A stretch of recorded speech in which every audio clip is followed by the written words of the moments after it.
Presented by Mass Sarde Recording Studio. Singing by Nitish Nigahe. Mass Sarde Recording Studio. कुछ कही बन कोइला रात राजाऊ हो तकाहे ढोरा हिचुला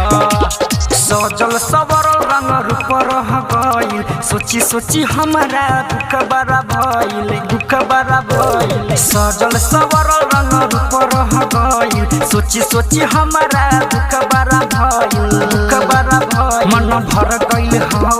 देखिए के कुछ कही बन पहिला रात रजाऊ हो तकाहे हाथ लगल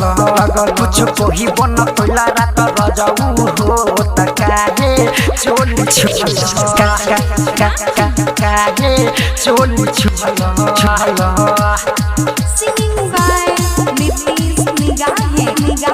Mass Sarde Recording Studio. कुछ कही बन पहिला रात रजाऊ हो तकाहे ढोरा हिचुला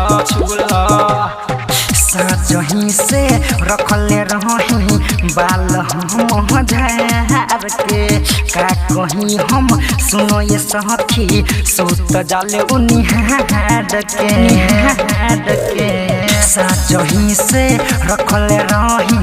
बाल हम झार के का कहीं हम सुनो ये सखी सूत जाले उनिहार के बिना खुले हाथ भल रजाऊ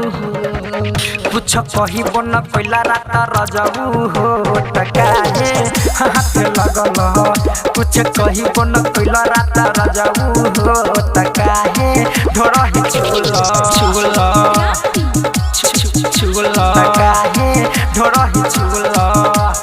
Presented by Mass Sarde Recording Studio. कुछ कही बन पहिला रात रजाऊ हो तकाहे ढोरा हिचुला ऐसे निमन रहिए सखी राइटर म उदगार हो नीति सजन माले कबले लरही कदी जवानी बेकहार हो ऐसे निमन रहिए सखी राइटर राम उदगार हो नीति सजन माले कबले लरही कदी जवानी बेकहार हो लेते खातिर रात रजाऊ तू रोवाला हो लेबे खातिर रात रजाऊ तू रोवाला हो तकाहे हाथ लगल हो लेबे खातिर रात रजाऊ तू रोवाला हो तकाहे ढोरा हिचुला